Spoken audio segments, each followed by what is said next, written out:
आखिर कैसे पेड़ की छाल से बनाई जाती है दालचीनी और कैसे लोग दालचीनी से कमा रहे हैं मोटा पैसा, जानेंगे आज। और किन्नरों का अंतिम संस्कार कैसे होता है, इस रहस्य को जानकर आपके रोंगटे खड़े हो जाएंगे। एक ऐसा ट्रैक्टर जो डीजल से नहीं बल्कि गाय के गोबर से चलेगा, पर कैसे। और चाइना का एक ऐसा गाँव जहाँ पर सांपों की खेती होती है, और कौन है ये बोल्ड एक्ट्रेस जिसे भोजपुरी की उर्फी जावेद कहा जाता है। और अंत में दिखाएंगे आपको गांधी जी, मोदी जी और अब्दुल कलाम जी के डुप्लीकेट को। बस आप हमारे साथ आखिर तक बने रहिए। नंबर 8 दोस्तों, दालचीनी का इस्तेमाल तो हमारे भारत में सब जगह किया जाता है, लेकिन क्या आपको पता है कि ये कैसे बनती है और कैसे इसे तैयार किया जाता है। दालचीनी को उसके पेड़ की छाल से निकाला जाता है, जिसके लिए सबसे पहले पेड़ों को उगाया जाता है, और फिर जब ये पेड़ थोड़े बहुत बड़े होते हैं तो इन्हें आपस में बांध दिया जाता है। थोड़े और बड़े होने पर इन पेड़ों को काटकर अलग अलग साइज के हिसाब से बांध दिया जाता है, और फिर इसके बाद लोगों द्वारा पेड़ों की जो लकड़ियां होती है उनके ऊपर से एक लेयर निकाली जाती है। उस लेयर को बाहर निकालने के बाद बड़ी ही सावधानी के साथ इस लकड़ी से छाल को निकाल लिया जाता है, और फिर इसे सुखाकर फैक्ट्री में भेज दिया जाता है, जहां ये पैक हो जाती है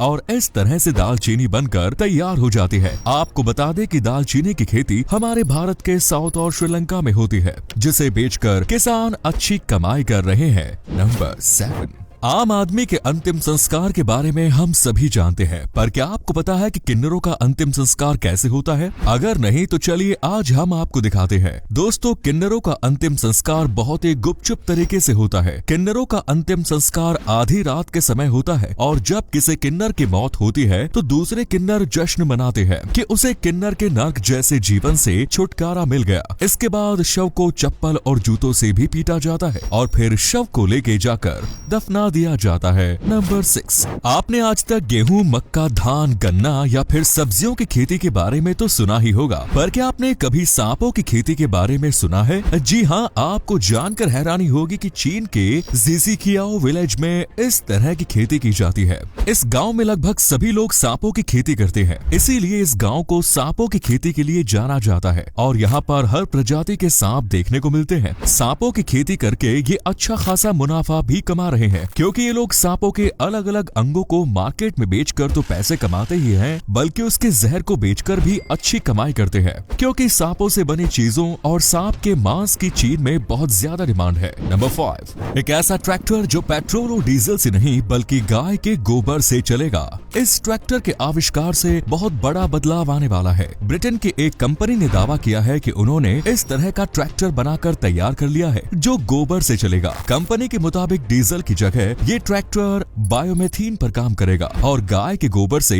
इसे आसानी से चलाया जा सकेगा। विशेषज्ञों का मानना है कि अगर यह आविष्कार सक्सेसफुल रहा तो इससे क्लाइमेट चेंज से निपटने में बहुत ज्यादा मदद मिलेगी, और हो सकता है कि आने वाले समय में इस तरह के ट्रैक्टर आपको खेतों में चलते हुए नजर आए, जिससे किसानों को भी फायदा होगा और वो कम बजट में भी अच्छी खेती कर पाएंगे। नंबर 4 बॉलीवुड के एक और कपल कियारा आडवाणी और सिद्धार्थ मल्होत्रा शादी करने वाले हैं। मीडिया रिपोर्ट्स की माने तो ये फरवरी के महीने में शादी करेंगे। क्या आपको पता है कि ये जिस जगह पर शादी करने वाले हैं वो बहुत ही शानदार और शाही जगह है, जहां रुकने का किराया बहुत ज्यादा है। रिपोर्ट्स के मुताबिक कियारा आडवाणी और सिद्धार्थ मल्होत्रा राजस्थान के जैसलमेर में मौजूद सूर्यगढ़ के किले में शादी करने वाले हैं, जो बहुत ही ज्यादा शाही किला है, और इस किले में हर तरह की सुविधा मौजूद है। इन दोनों की शादी में बॉलीवुड के बहुत सारे सेलिब्रिटीज नजर आने वाले हैं। नंबर 3 उर्फी जावेद के बारे में तो आप सभी जानते ही होंगे, जो इंटरनेट पर अपने बोल्ड तस्वीरों से तहलका मचाती रहती है। पर क्या आप भोजपुरी की उर्फी जावेद के बारे में जानते हैं?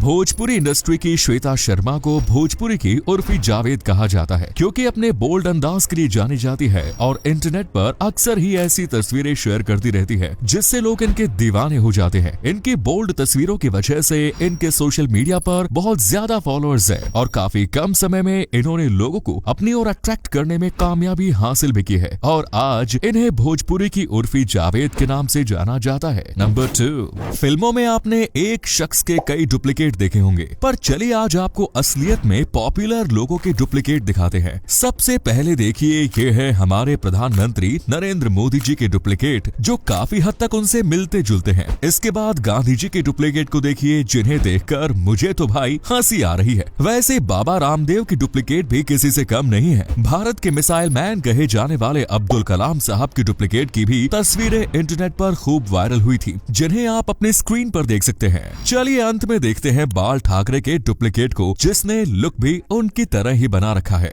नंबर 1। वैसे तो सलमान खान को उनकी बॉलीवुड मूवीज के लिए जाना जाता है, पर शायद आप जानकर हैरान हो जाएंगे कि सलमान खान ने एक हॉलीवुड मूवी में भी काम किया है, और कोई कैमियो नहीं बल्कि मेन लीड रोल में काम किया है। पर आखिर कौन सी है वो मूवी, चलिए बताते हैं। दरअसल 2007 में मैरीगोल्ड नाम की एक हॉलीवुड मूवी आई थी, जिसमें सलमान खान लीड रोल में नजर आए। हालांकि इस फिल्म की स्टोरी इंडिया पर ही बेस्ड थी, पर हाँ, ये एक हॉलीवुड मूवी थी जिसमें सलमान खान ने पहली बार काम किया और ये एक सुपरहिट मूवी रही।